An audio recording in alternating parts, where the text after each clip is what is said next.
Okay, so we've got the tent sorted out, we've got the rucksack, and then we've got the sleep system. So everything there seems quite all right. I'm quite happy with that. Next we've got clothes.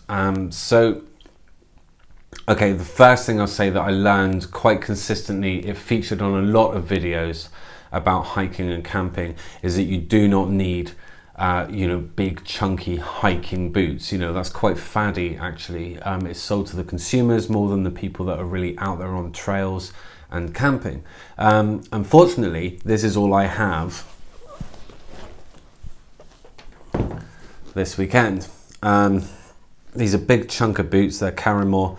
I use these a lot in work when I'm out down the woods and helping people, working down the woods and helping people cross a river for a bit of fun. They're quite light. To be honest, I'm a bit of a wuss with my feet. I like to feel protection and supported, and I don't mind having chunkier boots on. Even in the house, I prefer to have some sort of footwear on, even if it's flip-flops. Look, see? I have sensitive feet. Everybody recommends trailblazers. I don't have those, but trailblazers would be more this sort of shape, and would be much more comfortable. There's not so much that need for ankle support. Now these are actually my gym shoes, which I bought when I was PTing in a gym. They're really slippery. I wear these mountain biking and they're kind of killer because I'm always slipping off the pedals. So they wouldn't be good for hiking really. So I'm going to make do with these on this trip. But of course, if I do go away on the mountain bike, I will need to get some better shoes that are both lightweight for pedaling, and more suited to different terrains. So that'll have to be a purchase in the future, but these will do. So maybe I should lower that. Shall I lower that? No, I'll bring this here. Look at that. Right, in terms of, so we've started at the bottom. We then need nice heavier socks. Now the general guidance I found with clothing was, avoid cotton. Now very dramatically, there's lots of stuff about cotton kills. I don't think cotton kills, I'm sure.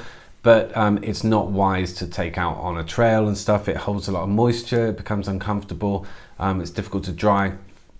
So generally what I found was that a lot of the recommendation was sort of synthetics like polyester, which surprised me. But make sure it's breathable. So anyway, I got some nice thick socks, which should do well, and always take at least, just take one spare pair. And some guidance was really, have walking clothes that you would dry out overnight, but then also have camping clothes so that when you get to camp, you change, you wash and you change and you're just a bit more comfortable. I guess you'd get more rest like that. So, I'll take that on board. Now these, I actually bought these, I split my shorts when mountain biking. I was doing wheelie practice, and I'm the only noob and idiot who would fall during wheelie practice and stab himself in the groin with the handlebar against the concrete, which it genuinely happened. So much so that it tore my shorts that I was wearing. So before I went out again, I had to run out and just grab any shorts. And I ended up with these. They're not my favorite, but they're regatta shorts, and they are actually really, really comfortable. And they've got a few pockets, that's quite functional. Now, when I went camping, with someone a couple of weeks back, I wore jeans, and I swear, it wasn't the right thing to wear. Jeans were not comfortable.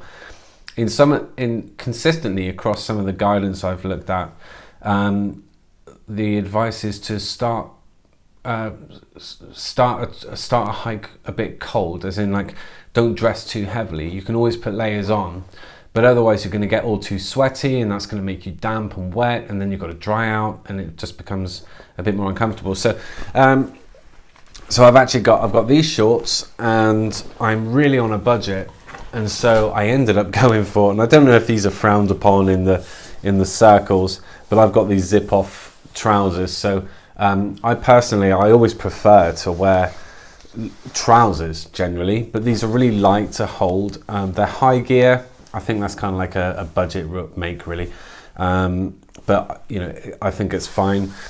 They feel okay, they're comfortable, and I can zip off if I want to try and look like Lara Croft. So yeah, I'm happy with those. The biggest thing for these is just that they were on sale and it was literally £10, and I thought, okay, everything else is like $50, or you know, 40, and it's just why? I don't think I need that. So in terms of the lightweight, quick drying fabric, that's what you need when you're out. Zip off removable lower leg panel, great. Rear zip pocket, streamlined zip cargo pocket, articulated knees. I don't even know what that bloody means. I don't know. Anyway, yeah. So I will start off cold. I'll probably start in shorts, and what I'll do is I'll save these for camp, so that I'll feel like I've got a layer on for the cooler night. I think I'm being a dude right there. In terms of other layers, so like t-shirts are cool. I do have a couple of sporty base layers. I don't know if that's a good thing to wear. But yeah, I'm going to have 2 t-shirts. And then I've got this. I was getting so broke. I went and looked around some charity shops. And I found this little fella here. So it's water repellent and wind resistance. And it's my size. It's an old regatta top, so it's a little fleecy one. It's got some pockets. It's really comfortable. I feel quite confident that this will be quite nice actually. So yeah, and it cost me £2.50. So you know, I'm very serious when I say that there's a cheap way to get out there and try something new, and even if it's hitting up some charity shops. That was the second shop.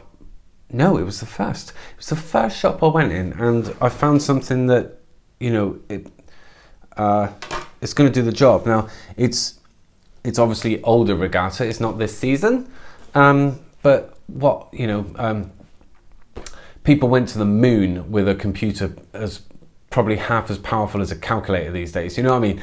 It's like, you know, don't say that you need this season's equipment and, you know, today's fabric technologies in order to deal with the weather in Devon. You know, it's like, get a layer on, you know, call your mum if you get into a fix, but just get out there and have a go. So happy with that. So I've got my layers, and another charity shop find, the same one, a little bit big for me actually. But is a waterproof. I didn't have one, so I was looking at a Peter Storm one for £40, and it looked really good, and the reviews on Amazon were just like, people were loving it. Actually, if you've got a few more pennies, I'll link to that one because it was on Amazon as well, which is where you can have a look at the reviews. So actually have a look at those reviews, and you'll see what people are looking for and vouching for in a jacket. But I tried the Peter Storm one on, and you know, it didn't feel much different to me than this one. Perhaps it would prove to be more breathable. I wore this for half a bike ride, and I found myself quite hot inside and sweaty, and of course that would end up not being a good thing when you're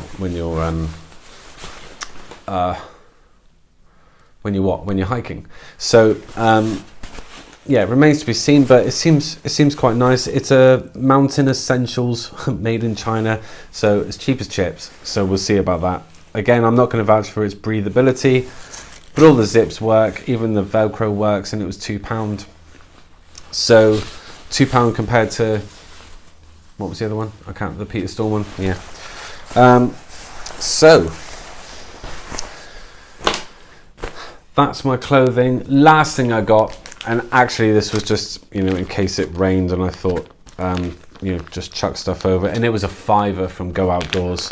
I'm sure it's a perfectly terrible one, but you know, it's a bit of plastic to put over yourself. It's a high gear poncho, compacts up nicely, not very heavy. I don't know, it was an impulse till buy, so if I'm being a newbie idiot for that, fine enough, but I'm actually quite happy with it. So we've got the tent, which is the OEX Fox version 2. We've got the rucksack, which is one that I stole from my brother. It's an old one he had in his cupboard. We've got the sleep system, which is the OEX foam pad, the Mountain Warehouse 3-season sleeping bag, and at a push, if I'm not welcome in the tent, the OEX Bush Pro bivvy. And yeah, so the weight of all of that is, what was it? 3.5 kilograms, and then my clothing. Yeah, pretty happy with that. So then we're going to move on to catering. Hi there, it's Chris. Thank you for checking out the videos on first backpacking gear. Obviously, I'm the noob and I'm just exploring all of this gear before I get on out there into the wilderness. So I hope you've enjoyed my exploration and the fact that I've done some research into gear and managed to get a cost-effective and I think a comprehensive kit together.